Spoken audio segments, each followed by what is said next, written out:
Kung may balak kang maging VA bookkeeper at VA bookkeeper ka na ngayon and you're looking for more clients and you're looking for more opportunity, or VA ka na ngayon pero gusto mong lumipat sa pagiging VA bookkeeper or mag-upskill as a VA bookkeeper, ito ang mga paraan para ma-hire ka. So sa video na to, ilalatag ko ang mga iba't ibang paraan kung at iba't ibang platform at paraan kung saan ka makakapag-apply as a VA bookkeeper. Kung ngayon lang pala tayo nagkita, ako nga pala si Kyle at may 4 years akong experience sa pagiging VA bookkeeper. Maglilimang taon na akong VA bookkeeper at sinishare ko dito ang aking real life experiences sa pagiging VA bookkeeper. Before tayo magsimula, may ikikwento muna ako sa inyo. Matagal kong na-realize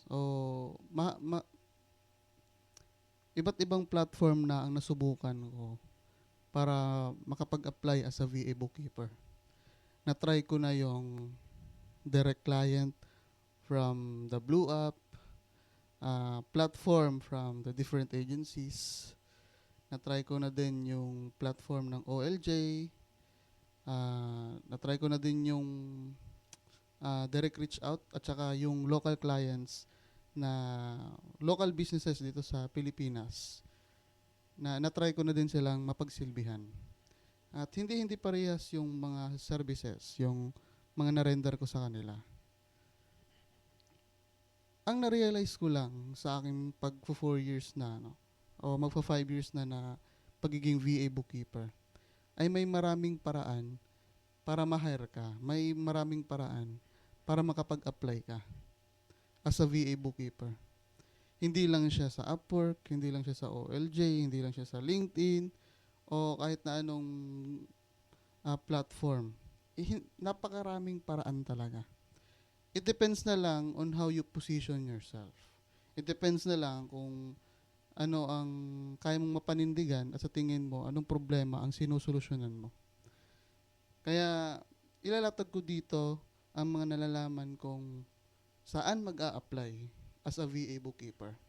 Assuming you know the accounting basics, you have the accounting software, and nakapili ka na ng state or bansa na gusto mo pagsilbihan. Kasi it matters because of time zone. Ayos?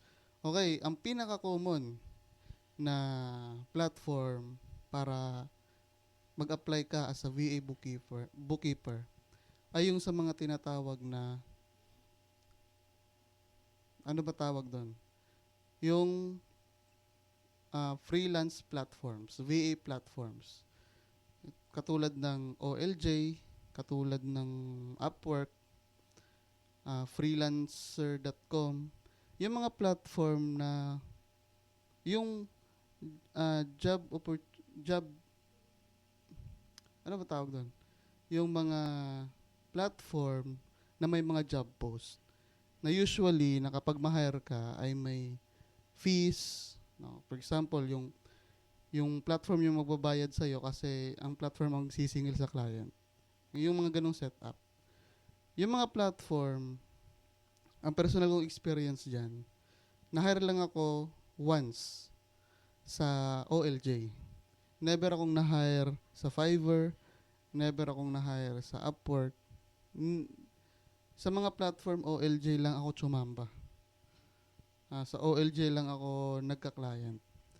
Kaya isa yon sa mga paraan para makapag-apply ka, yung mga platform. Ano yung mga pros ng platform? May pros and cons kasi parehas, di ba? So, kikwento ko sa inyo ang pinaniniwalaan kong pros and cons sa mga platform na yon. Pros and cons, pros sa mga platform. Unlimited job opportunity. Talagang ang mga clients na, ang mga sila na yung mismong nagpo-post ng mga job posts, yung mga possible na mga client. So, talagang kapag mag-refresh ka lang sa OLJ, ang daming mga bagong job post, mga bagong opportunity. Tapos, sa Upwork din, kapag nagre-refresh ka lang, especially kapag madaling araw dito sa Pinas, meaning sa states noon, sa United States, ay ano din, ah, may araw pa. So, meaning gising pa yung mga tao doon. So, meron silang time na makapag-update ng mga job posts, mga job opportunity. At ano pa yung mga pros? Mas secured yung payment. Kasi, usually, especially sa Upwork, meron silang tinatawag na contract. Then, ang mag-hold ng payment ay ang platform mismo. Then, ang platform mismo ang magbabayad sa'yo. Yun yung mga pros niya. At ano pa ba yung mga pros sa tingin ko? Yung mga pros dyan is super easy mag-apply. Sobrang madaling, ang platform pinadali ang mag-apply sa mga job opportunity. Sobrang dali. Click ka lang, send ka lang ng proposal, optimize mo lang yung profile mo para tumaas yung chance mong ma-hire ka. So, yun yung pros. Ano naman yung cons? Unang-unang cons para sa akin sa mga platform ay ang competition. Hindi na natin ipagkakaila na napakataas ng competition sa mga platform. Kasi platform nga siya. It is designed na magkaroon ng platform. It is designed na magkaroon ng competition sa bawat isa. Ayun yun. Matik na yun. Na may mga client at may mga talent. So, pinagbubunggo kayo doon. Kayo doon, pinaglaban-laban kayo doon. So, mataas yung competition, meaning sa basic economics, when the supply is marami, kokonti yung demand, meaning bababa yung price. Magpapababaan kayo ng price. Shoutout kay Kas Fatima Alejo. Shoutout kay Beben at kay Ma'am Emmy at kay JDS. Kamusta kayo? So, pag mataas yung competition, magpapababaan kayo ng presyo. Kaya ang daming mga barat, no? Ang daming mga talagang pumapatol na sa $3, $4, $5 na mga rate is because of the competition. The more na mas maraming nagko-compete, the more na mas iikli yung chance mong makapagpresyo ng mahal. Kasi andun ka sa platform given na yun. Ano pa yung cons para sa akin sa mga platform? You are competing not just with the beginners but also with the top 1% of the platform. Ang dami na kasing nakapwesto na sa mga platform 6 years ago, 5 years ago, 7 years ago, 10 years ago. At sila yung mga talagang may mga good ratings na at may mga pinakamagandang algorithm sa mga platform. Kung magsisimula ka pa lang as someone na VA bookkeeper, papasok ka sa industriya na walang ka-ratings, wala kang kaano-ano, kahit i-optimize mo pa yung profile na yan, you have still, ito yung harsh truth, may chance ka, pero hindi kasing laki ng chance ng mga top 1% na nasa platform.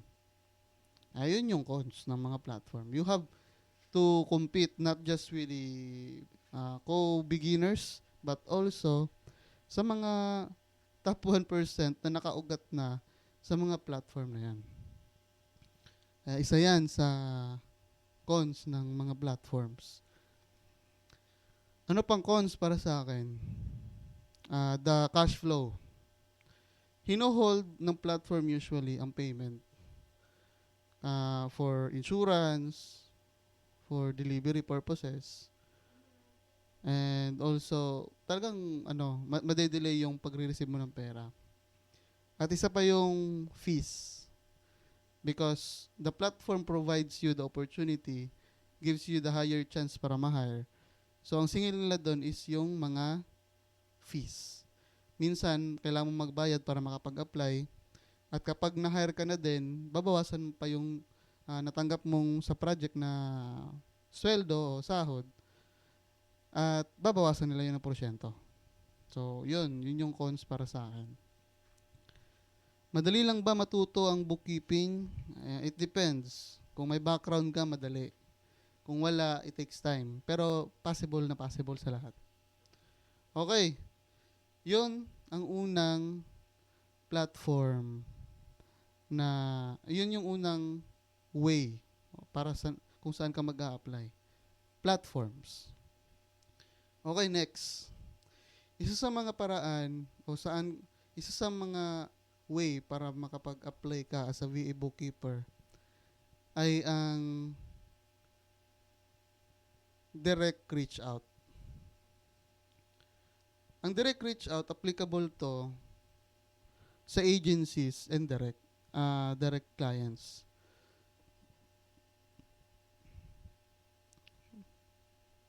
Ano ba yung pinagkaiba ng agency at direct clients? Ang agency, parang platform siya, as per se.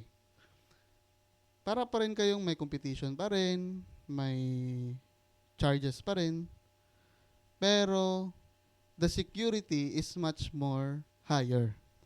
Kasi when you pass sa mga agency, may contract na yan, may maayos na usapan, may fixed rate, may fixed hours, at talagang mas smooth yung usapan at saka documented lahat ng lahat. Kaya mas mataas yung job security kapag agency ka.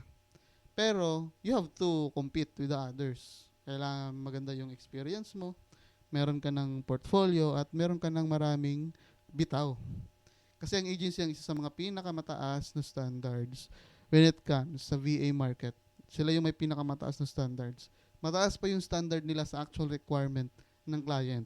It's because that's their business model. Ano po bang pwedeng mga agency na pwedeng applyan? It depends din sa kung ano ang specialty mo. 5-star VA for real estate. Ito lang yung mga nalaman ko Valuru for the logistics. VA bookkeeper. Branch work in general, marami kasi silang, yung branch work wala silang specialized na niche. So, may construction, real estate, or any services yung mga clients nila. So, branch work in general yon. And then, hindi ko pa alam kung ano yung sa iba, yung like sa cyberbacker, hindi ko rin alam kung ano yung niche nila. Pero yung top 3, yun yung top 3 para sa akin. Branch work, 5-star VA, at saka Valuru. Yun yung agency na pwede nyo applyan.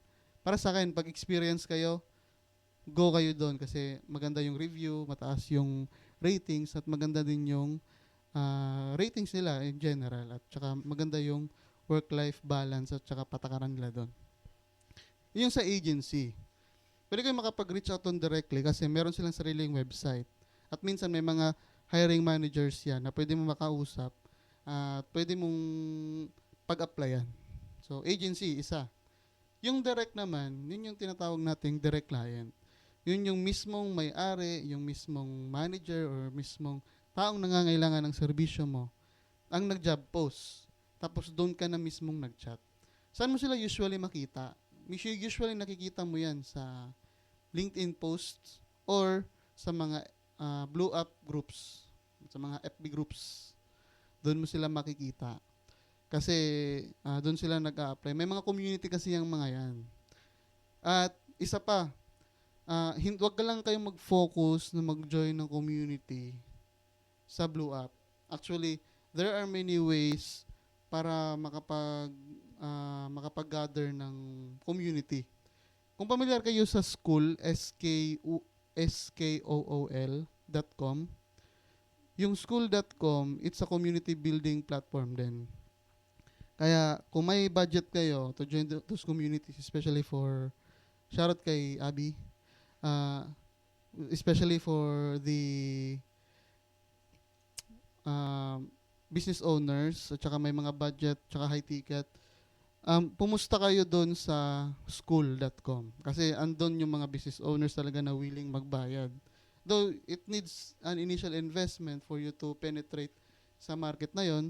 But, ang importante kasi doon, magkaroon ka ng community na possible na maging kliyente moving forward. Kaya, at kung magjo-join din kayo ng community, make sure that meron din kayong same interest.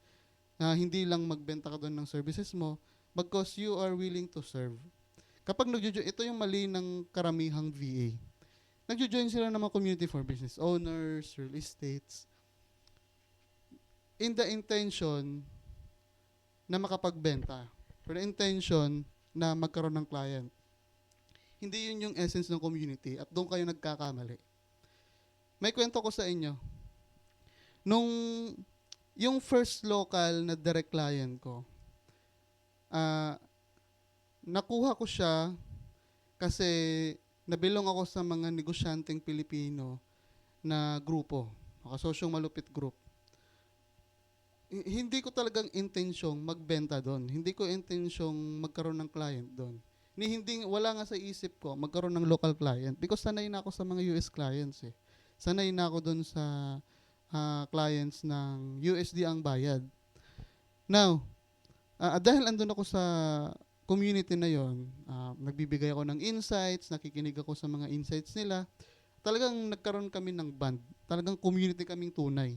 Yung community na napag-sharean mo ng business problems, personal mong problems, at talagang kahit na virtual lang kayo na community, nararamdaman mong kaibigan talaga kayong totoo. At nasasabi mo at na-express mo yung tunay mong gustong sabihin sa community na yon. At wala akong intensyong magbenta doon. Walang intensyong magka-client. Sumunod na lang yung nagkaroon ako ng client sa community na yon. Kasi alam na alam nila kung ano yung ginagawa ko. So doon napapasok yung direct reach out at saka referral. Doon napapasok na dahil exposed ka sa mga community, alam nila kung anong ginagawa mo. Alam nila kanino sila tatawag o kanino sila manghingi ng tulong kasi alam nila kung anong ginagawa mo. Ang pinaka-essence lang para mag-join ka sa community is to engage, is to relate, to contribute, and let them know kung anong ginagawa mo. And never ever sell sa mga community. Never ever sell something. Kasi sapat na yung alam nila kung anong ginagawa mo. Sapat na kung alam nila kung tagasang ka. Sapat na kung anong gagawin or anong ginagawa mo sa business mo. Sapat na yon. Kasi kapag nagka-problema sila sa business nila, ikaw ang unang i-reach out nila kasi nasa community ka at pinagkakatiwalaan ka nila. Kaya yun yung mga isang nakikita kong mali sa mga nagjo-join sa mga community. Bakit kayo nagbibenta ng services nyo dyan? Hindi. Ang essence ng community is to provide value, is to contribute, is to give something, and to make friends and connections and network. Yun yung pinaka-essence. At hindi yung magbenta. Kaya wag na wag magbebenta sa community. Kaya yon yung dalawang way sa direct, no? Agency at saka, dalawang way, sa direct apply. Yung sa direct client, referral, at saka sa, tawag nito, agencies. Now, yun lang naman dalawa ang pinaka-major kung saan kayo mag-a-apply. Platforms or direct. Then, nasakop na kasi sa direct yung topic natin, yung referral. So, doon napapasok yung referral. Now, ano ang mga basihan mo sa ito kasi yung tanong eh.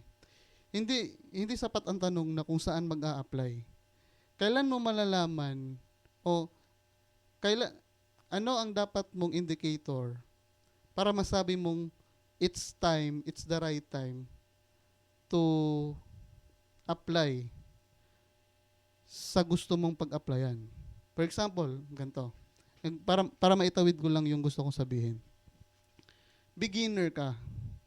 Dahil beginner ka, wala ka pa masyadong experience. Hindi mo rin alam kung anong gagawin mo. Though may mga courses ka na, you know how to position yourself, or kahit hindi mo alam i-position yung sarili mo, pero may skill ka na, and and you know na meron kang mai-offer na kasi may training ka na, nag-undergo ka na ng training, at saka alam mo na yung pinaka-basics. Now, kung wala ka pang experience na hands-on, like employment, or clients, or case studies, or portfolios, saan ka dapat mag-apply? Saan ka dapat, anong tamang time para mag-apply sa direct, sa agency, or sa platforms? Anong dapat indicator mo sa sarili mo nun? Ito yung sarili kong pinaniniwalaan. Kapag fresh graduate ka, accountancy, and then you're pursuing pagiging VA bookkeeper. Kung wala ka pang experience, ang pinaka-safe na route mo, pinaka-safe na route mo para magkaroon ka ng portfolio experience,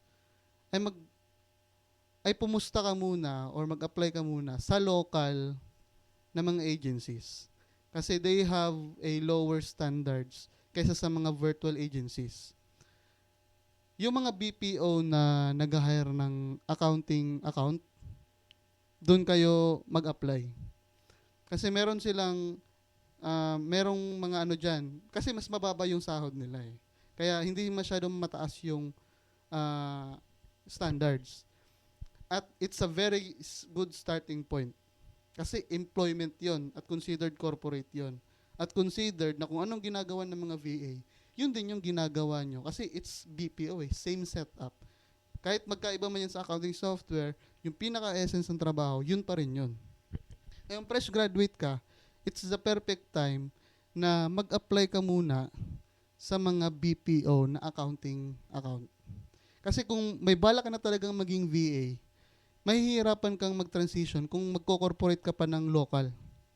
To be honest lang. Kasi magkaibang mundo ang local na accounting na trabaho sa especially pag United States or VA na trabaho. Magkakamukha kasi accounting pa rin naman yon, pero magkaibang mundo. Iba yung terminology, iba yung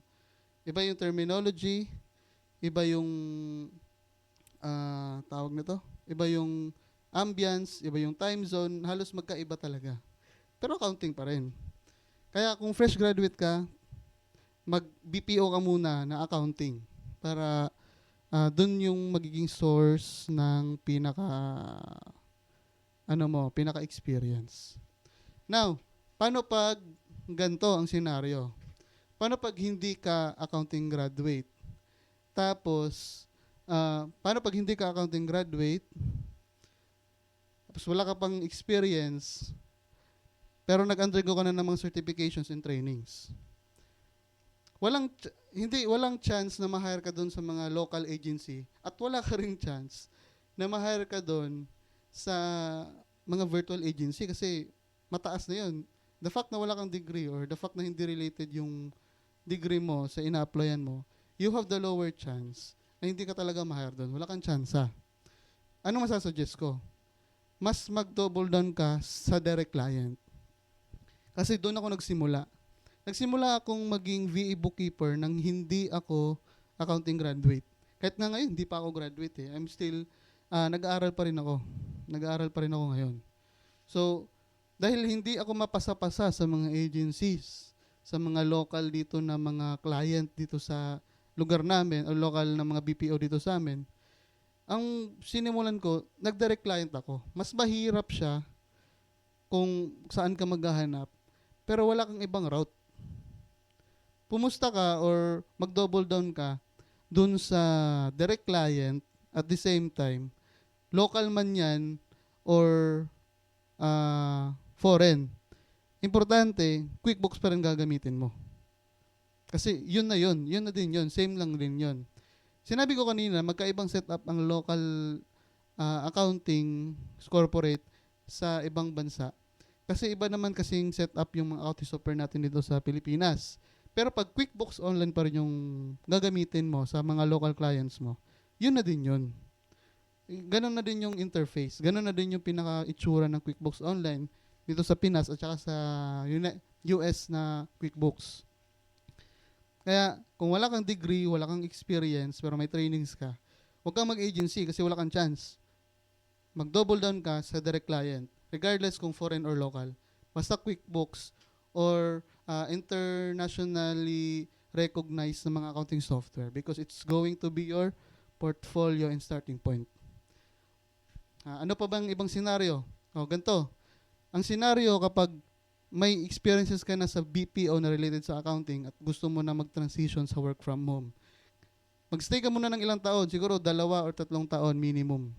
Kasi kapag meron ka ng ganong experience or tenuity sa BPO companies na accounting related yung job description, hindi nyo na problema ang agency sa totoo lang.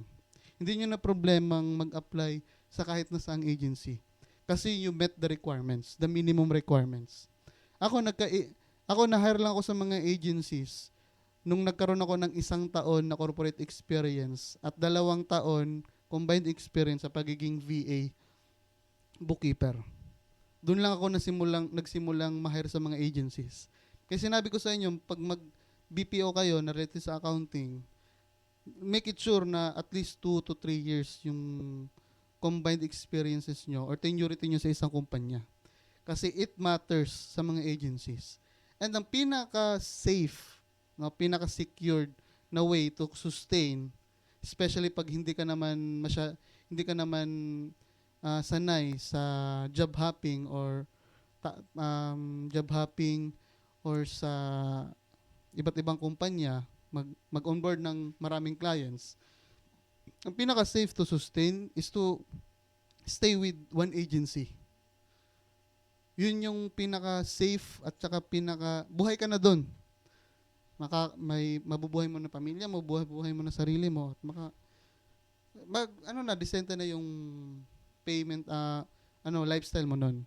Kasi decent naman magbayad ang mga virtual agencies dito sa Pilipinas. Nagre-revolve na yan around 40 to 60 or minsan mas mataas pa. Pag managerial or mas mataas pa or CFO level. Kaya yun, nire-recommend ako na mag-undergo kayo ng agency in the long run. Then kung ano mang side quest nyo, kung magbi-businessman kayo, mag-i-agency man kayo, magtatayo ka ng sarili, or magiging content creator ba kayo, anong maging sa route nyo to scale ang pagiging VA bookkeeper nyo, regardless. As long as meron kayong kumikitang isa na agency, na active income, marami na kayong magagawa sa buhay nyo. At yun yung mababahagi ko sa inyo kung anong based sa magiging sitwasyon nyo, saan ka dapat mag-a-apply. Ayos? May natutunan ba? Shoutout kay Art Trends. Mare-recommend nyo ba na mag-test the bookkeeping pa? Yes, kung may time ka at kung maganda naman yun. Maganda yun. I suggest din. Pag marami kang oras, okay? Pag marami kang oras at the same time, kaya mo. Mamamanage mo ba? Sabi ni Micah, saan no experience sana? Certified bookkeeper here. Kung no experience, trabahuin nyo talagang mag-apply muna sa mga local BPOs. Yung local na BPO company na malapit sa inyo. Or kung gusto nyo talagang mag-virtual, trabahuin nyo magkaroon ng direct client. Yun, doon ako nagsimula eh. Doon ako nagsimula sa pagiging bookkeeper ko, sa direct client. Kasi wala din akong experience yung nagsimula ako. Double kill ako dati. Wala akong degree, wala akong experience.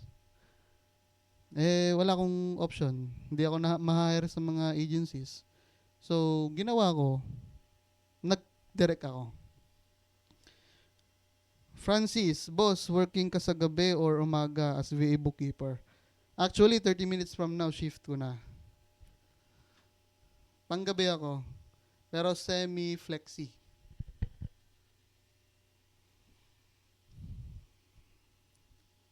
Mag-cater na lang tayo ng 2 makabuluhang tanong. Sabi ni Dren, Certified Bookkeeper NC3, saan po accept part-time?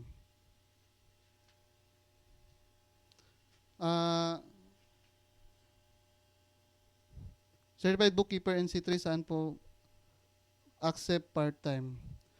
Part-time, usually kasi yung part-time, direct client yan. Doon talaga. Or, ganito, sa brand work, dati, nung na-hire ako doon, meron silang mga accounts na part-time. Pero kapag mag-i-agency ka kasi, applicable yung tanong mong mag-agency ka na part-time pag may experiences ka na or kaya mo nang tumagos o maipasa yung standards ng agency. Go for the agencies para makapag part-time ka. Pero pag wala kang experience, wala talagang ibang way kundi mag-project base ka or mag-direct client ka talaga. Yun eh. Yun yung pinaka essence nun. Kaya, kung ito breakdown ko sa'yo. Kung wala kang experience, pero may test the certificate ka, mag-direct client ka, or project base. Kung meron ka namang experience, mag-agency ka. Kasi may maraming part-time doon na open. Ayos? Okay, sabi ni Gabriel, out of topic, ano bang dapat i-prepare or anong preparation kailangan for my meeting with client? Depende kung anong client meeting yan. Kasi minsan, yung client meeting kasi, yung last na filtering system ng mga agencies para i-hire ka. For example, yun yung pinaka super final interview. Ang process kasi sa agency, application. Pagkatapos ng application, screening, resume screening at saka initial interview. Pangalawa, managerial review at saka technical. Pang-apat, yung operations, something ba yun? Operations manager review. Yun yung pang-apat. Yung ano naman, yung pang-lima, kapag naipasa mo yun yung apat, yun yung client interview. At yun yung ano mo, yung pinaka-indicator na ma-hire ka. Pero pag client meeting yan, na hard ka naman ng local BPO mo, ano yan? Be yourself. Kasi naipasa mo na na ano mo na, natawid mo na yung pinakamahirap ng part ng BPO, yung screening nila. So, pag naipasa mo na, yun na yun.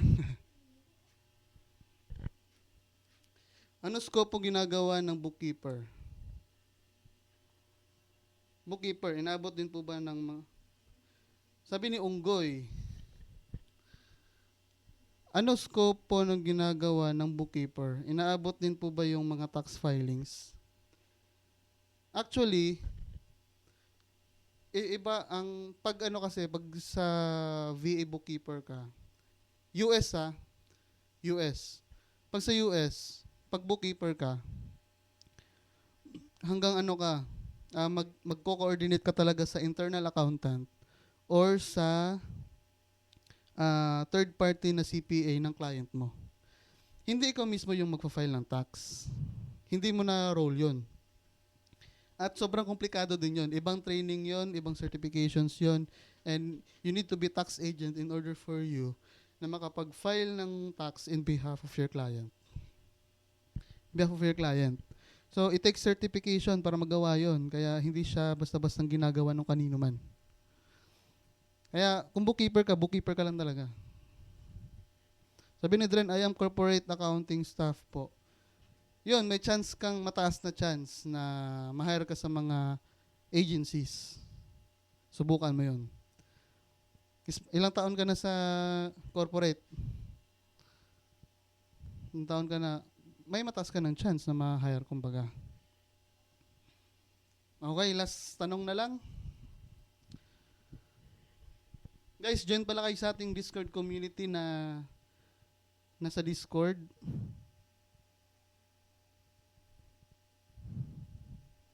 Nasa bio ko yung instruction paano sumali. 3 years past and 1 year current. Edi kung wala ka na pong kung yun na yung pinaka option, na gusto mo na talagang mag work from home, ito yung masasuggest ko. While employed ka, mag-apply ka na ng mga agencies. Yun na. Ano po yung na-mention nyo na agency kanina po?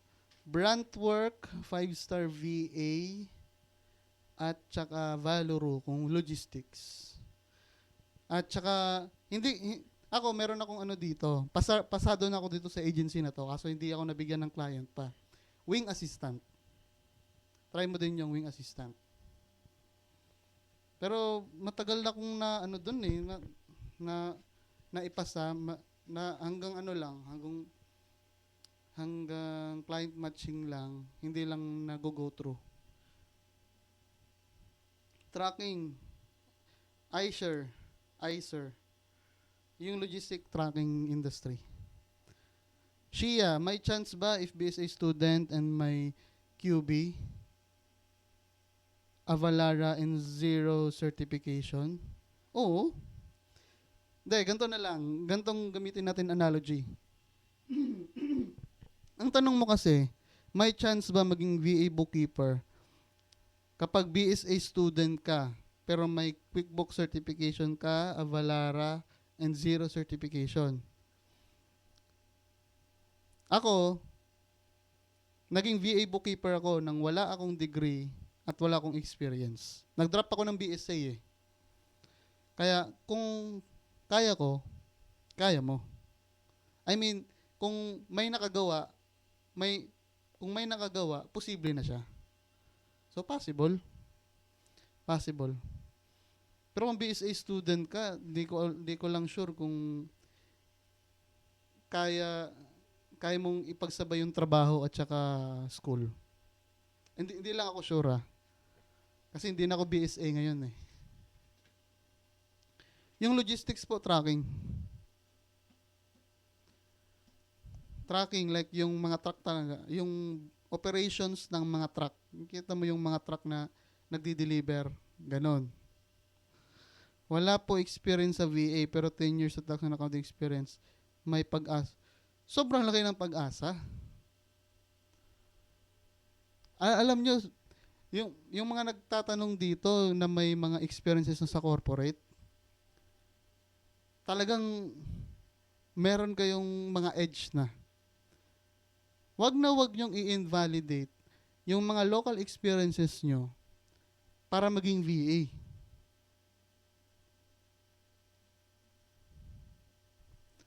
Ngayon, direct client na ako. Ang nangyari kasi sa akin, under agency ako, tapos binay out ako ng client.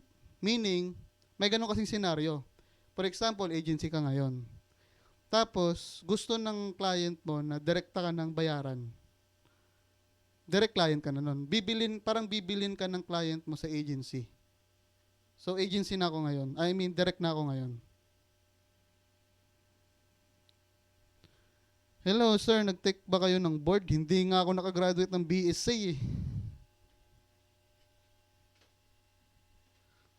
Hindi pa ba yan breach of contract? Hindi.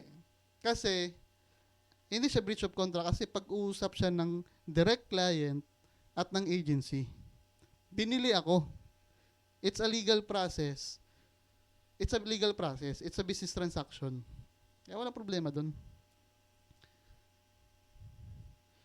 Thank for pushing me through.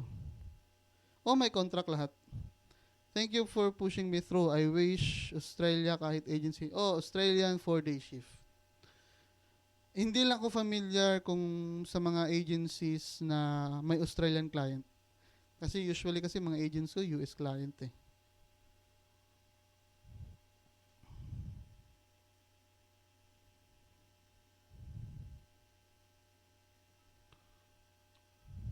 Hindi, explain ko sa inyo yung buyout system.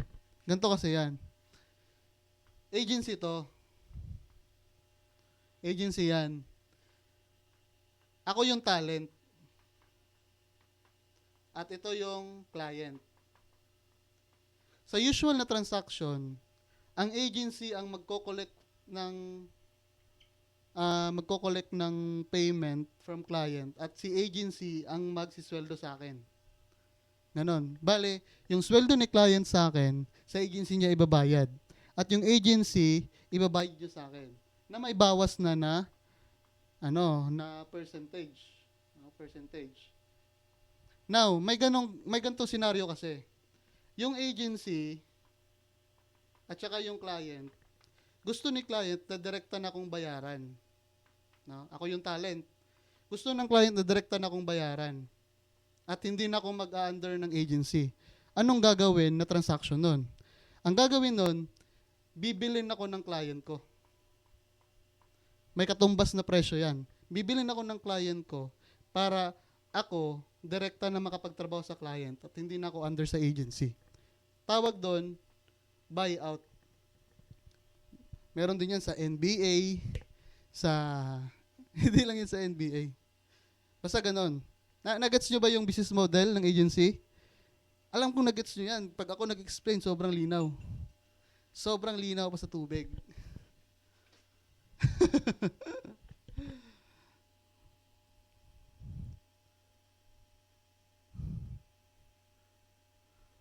Pag direct client ba, ikaw gagawa ng contract or si client? Depende. Meron ang client ang gagawa, meron ding ikaw. Planning to apply po part-time accountant and accounting in terms and ang fresh grad. Okay. Apply ka na. As a bookkeeper, usually how many hours per day ang nako-consume? Nahulog kasi na accounting firm ako ngayon. Depende kasi kung naka-manual yung project management nyo or sa akin, ngayon, I'm handling 1, 2, 3, 4, 5, 6, 7, 8, 9. More than 10 clients sa accounting firm. Pero I barely ma-consume 8 hours per day. Yung pinaka-minimum ko 4 hours a day. Tapos yung maximum ko minsan 8 hours. Pero nag-average talagang na 4 days per day lang ako. Kasi depende kasi sa system ng firm or depende sa system ng kumpanya. Ang bookkeeper napakadali pag may system at saka SOP. Sobrang bilis. Especially baka mabilis lang ako kasi matagal ko na kasi siyang ginagawa.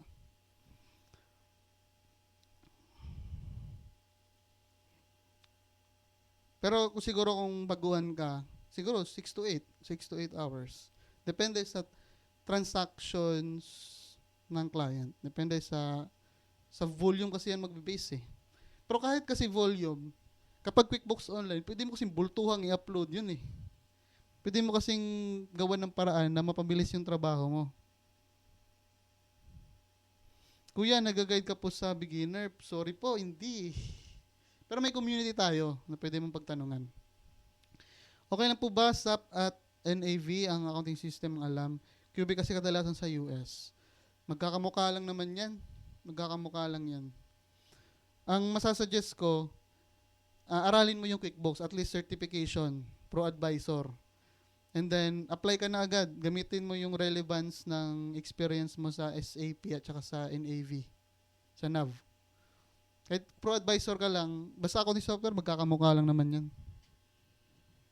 Ayos, okay. Dito na muna magtatapos ang ating episode sa ngayong gabi. Sana may natutunan kayo. Hindi, may natutunan kayo. At bakit ko ba ginagawa itong mga ginagawa ko ngayon? Kasi masaya. At naniniwala ako sa may dalawang aspeto para gumaan yung medyo magaan yung purchasing power mo dito sa Pinas. It's either you work as an OFW or you work as a VA. Yung nagre-receive ka ng direct cash from foreign. At hindi nyo masusumbat sa akin kung BIR registered ba ako. Registered ako ng BIR. May example, may kapitbahay, no? Ire-report ka. Paano po ba i-report sa BIR yung VA naming neighbor? May permit ako. Kaya walang makakapalag sa akin. Pero hindi kailangan ng permit sa simula. Hindi kailangan. Ano, may dalawang way lang para gumaan yung purchasing power mo. Either mag OFW ka or mag VA ka. Yung yung self-employed na setup. May ganun lang talaga, napakagaan ng buhay, or may purchasing power ka, or mabibili mo yung gusto mo sa may dalawang aspeto na yon. Kasi pag mag-business ka ng simula ngayon, medyo ipit pa eh. Medyo, yung ekonomiya ngayon medyo hindi okay. So, I'm trying to encourage the Filipino people, use your talents, use your skills, para magkaroon kayo ng purchasing power at makatulong kayo sa mga kanya-kanya yung mga pamilya. Walang ibang way ngayon. Matagal pa maayos yung bansa natin. Kaya, try nyong maging VA. O try nyong mag-business, o try nyong kahit na ano. Basta lumaban tayo ng patas para sa ating bansa. Scam po ba pag sinabi ng nag-recruit, nagbayad mo ng scam kapag nagbayad una? Ayos. So, dalangin ko na magkaroon kayo ng work as soon as possible at bigyan kayo ng heavenly knowledge, wisdom ng Lord para sa nakailangan nyo para maging VA bookkeeper kayo or maging virtual assistant kayo in general. Mahal na mahal ko kayong lahat. Join kayo sa Discord community at kita-kita tayo sa loob at saka sa susunod nating mga live. Actually, kung gusto nyo pang malaman yung mga recorded video natin ng mga training, nasa ating YouTube channel at nasa Discord community din kung may mga katanungan kayo. Ayos, follow nyo ako at mabuhay ang Pilipinas. Glory to God in the highest. Bye.